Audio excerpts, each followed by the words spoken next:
ब्राह्मण की परिभाषा में कह रहे हैं जो देवता, मनुष्य तथा त्रियंच संबंधी सभी प्रकार के मैथुन का मन, वाणी और शरीर से कभी सेवन नहीं करता, उसे हम ब्राह्मण कहते हैं। सुन के थोड़ी हैरानी होगी कि महावीर कहते हैं जो देवता, मनुष्य, पशु, पक्षी किन्हीं का भी मन, वाणी और काया से मैथुन का सेवन नहीं करता, उसे हम ब्राह्मण कहते हैं। तो ब्राह्मण एक उपलब्धि है, एक चित्त की दशा है जहां वासना बिल्कुल तिरोहित हो गई है, जहां वासना किसी भी रूप में नहीं पकड़ती। अगर आप मनुष्य के साथ अपने संबंधों को विकृत करेंगे तो आपकी वासना पशुओं के साथ जुड़नी शुरू हो जाएगी। पश्चिम में बड़ा खतरा पैदा हुआ है और पश्चिम में जगह जगह ऐसी समितियां निर्मित हो रही हैं जो पशुओं को आदमी की काम वासना से बचाने का उपाय कर रही हैं। क्योंकि मनुष्य मनुष्य के साथ ही काम वासना के संबंध जोड़ रहा हो ऐसा नहीं है, पशुओं से भी जोड़ रहा है। और एक पूरा रोग पशुओं के साथ मनुष्य के काम वासना के संबंधों का विकसित होता जा रहा है। महावीर का वचन सुन के लगता है कि महावीर मनुष्य के बहुत गहरे तक देख रहे हैं। अगर आदमी को रोका जाए, जबरदस्ती रोका जाए, तो उसकी वासना नीचे गिर सकती है, वो पशुओं के साथ संबंध जोड़ना शुरू कर सकता है। एक सुविधा है, क्योंकि मनुष्य के साथ जब काम वासना के संबंध जोड़े जाते हैं तो उत्तरदायित्व भी जुड़ता है। अगर किसी स्त्री को आप प्रेम करते हैं तो आप जिम्मेवारी भी अनुभव करते हैं। वो स्त्री कल गर्भिणी हो जाए, उस स्त्री का जीवन आपके लिए मूल्यवान हो गया, उस स्त्री को दुख पीड़ा न हो, वो सारी जिम्मेवारी आपके ऊपर है। लेकिन पशु के साथ अगर कोई आप काम संबंध निर्मित कर लेते तो कोई जिम्मेवारी नहीं। और पशु अबोध है, और पशु निषेध भी नहीं कर सकता, और पशु लड़ भी नहीं सकता।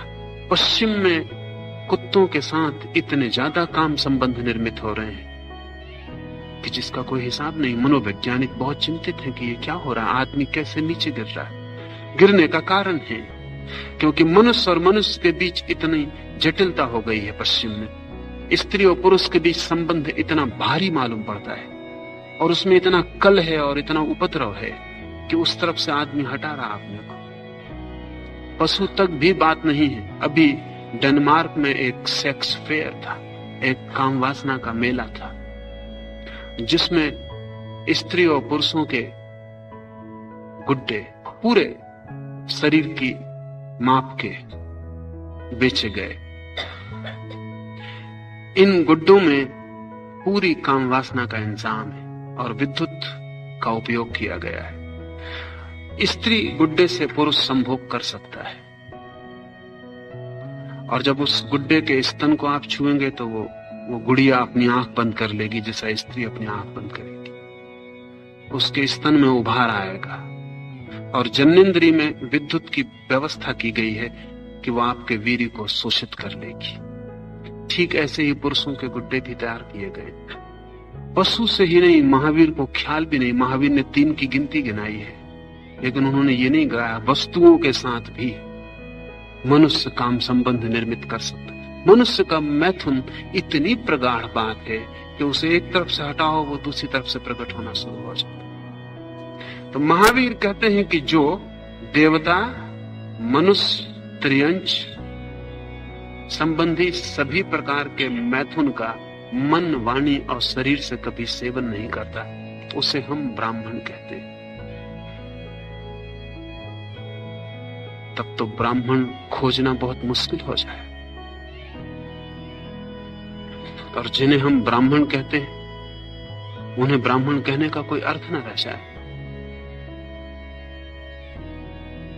आदमी इतने गहन में डूबा है काम वासना के साथ कि कोई उपाय नहीं दिखता कि वो कैसे ब्राह्मण हो सके। सुना है मैंने, इंग्लैंड का राजा जॉर्ज द्वितीय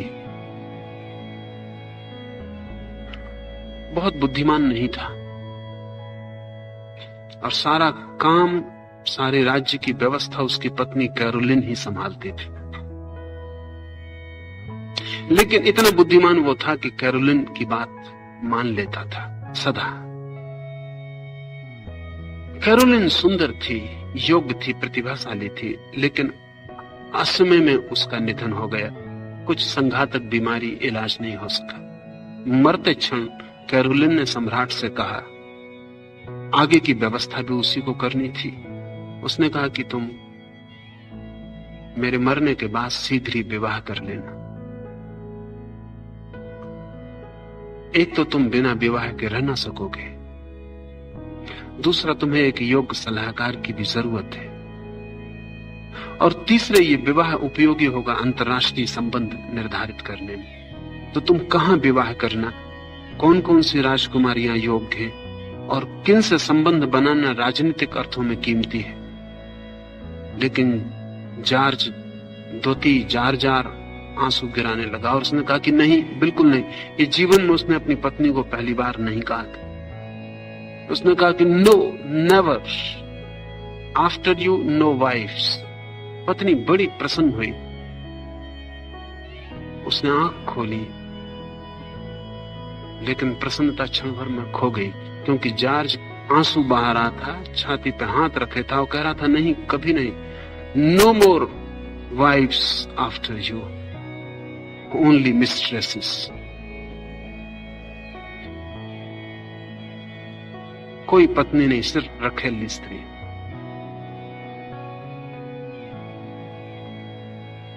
वासना बड़ी गहरी है और उसकी गहराई को बिना समझे जो उसके साथ कुछ भी करने में लग जाता है, वो झंझट में पड़े। सब सिद्धांत ऊपर रह जाते हैं, सब शास्त्र ऊपर रह जाते हैं। कामवासना बड़े केंद्र पर, वहां तक कोई शास्त्र पहुंच नहीं पाता, कोई सिद्धांत नहीं पहुंच पाता। आप ऊपर से प्रभावित होकर निर्णय और संकल्प ले सकते हैं, वे निर्णय ऊपर कागज की लेबल की तरह चिपके रह जाएंगे और आप झूठे आदमी हो जाएंगे। मुल्ला नसरुद्दीन एक दिन निकल रहा है घोड़े से, घोड़े पर बैठकर एक मकान से रोने की आवाज सुनाई पड़ती है। कोई रात के 12 बजे तो रुक जाता है, दयावश भीतर जाता है। एक नग्न स्त्री बिस्तर पर बांध दी गई है, किसी ने बुरी तरह उसे सताया है, शरीर पर चोट के निशान, और वो स्त्री रो रही है। और वो नसरुद्दीन को देखकर कहती है कि बड़ी कृपा की कि आप आ गए, मुझे मुक्त करें। डाकुओं ने हमला किया, उन्होंने मेरे पति को बेहोश कर दिया, मेरे साथ व्यभिचार किया और मेरे पति को बेहोश हालत में वे घसीट के घर के बाहर ले गए। पास पड़ोस में कोई भी नहीं है, लोग किसी निकट के मेले में चले गए, हम अकेले थे, मुझे बचाओ, बड़ी कृपा की तुम आ गए। नसरुद्दीन को आंसू आ जाते हैं दया से।